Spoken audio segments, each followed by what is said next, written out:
শাহজাদপুরে গাছে ঝুলন্ত অবস্থায় যুবকের মরদেহ উদ্ধার। সিরাজগঞ্জের শাহজাদপুর উপজেলার নইনা ইউনিয়নে গলায় ফাঁস দিয়ে আত্মহত্যা করেছে হাসমত ফকির 40 নামের এক ব্যক্তি। তিনি নইনা মধ্যপাড়া গ্রামের মৃত শফিজ ফকিরের ছেলে। জানা যায় বৃহস্পতিবার সকালে নইনা ইউনিয়ন স্বাস্থ্য কমপ্লেক্সের প্রধান ফটকের সামনে একটি আম গাছের সঙ্গে গলায় দড়ি দিয়ে ফাঁস দেওয়া অবস্থায় হাসমত ফকিরের মরদেহ দেখতে পান স্থানীয়রা। পরে বিষয়টি জানাজানি হলে এলাকাবাসী ও স্বজনেরা দ্রুত ঘটনাস্থলে ছুটে আসেন। মৃত হাসমত ফকিরের পরিবারে স্ত্রী, এক ছেলে, এক মেয়ে রয়েছে। তার মৃত্যুতে পরিবার ও এলাকায় শোকের ছায়া নেমে এসেছে। এ ঘটনা জানার পর শাহজাদপুর সার্কেলের অতিরিক্ত পুলিশ সুপার মোহাম্মদ হাফিজুর রহমান ও শাহজাদপুর থানার ইন্সপেক্টর তদন্ত নাজমুল কাদের ঘটনাস্থল পরিদর্শন করেন।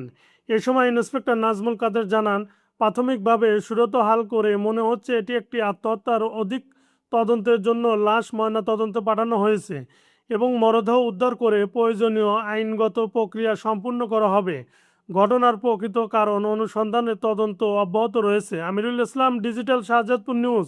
ওই যে কয় যে ফাঁস নেবো, জুয়া খেলা টাকা না দিয়ে ফাঁস নেবো, মরে যাবো আমি, আমার টাকা দেওয়া লাগবে, যা যা অত্যাচার করে হুমকি ধুমকি দেয়, মারধর করে। কতদিন যাবত এই লাইনে? সে আগের থেকে, অনেক আগের থেকে।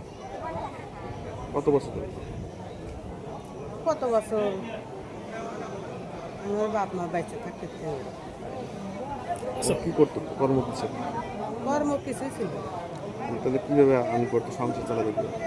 সংসার তো ওই যে শ্বশুর বাড়ি যা থাকে, ওই বউ হলো চাকরি করে গার্মেন্টসে, ওইভাবে।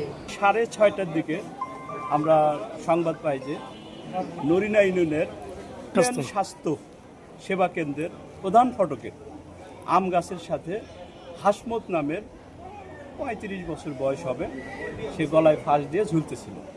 এমন সংবাদের ভিত্তিতে বিষয়টি আমি ঊর্ধ্বতন কর্তৃপক্ষ অবগত করিয়া সার্কেল স্যার সহ ঘটনাস্থলে আসি, ঘটনাস্থল পরিদর্শন করি এবং সে তার লাশ ঝুলন্ত অবস্থায় পাই।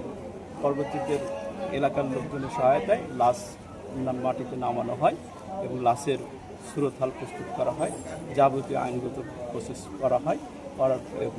তবে লাশের ময়না তদন্ত করা একান্ত প্রয়োজন এবং পরিবারের সহযোগিতায় আমরা ময়না তদন্ত করব।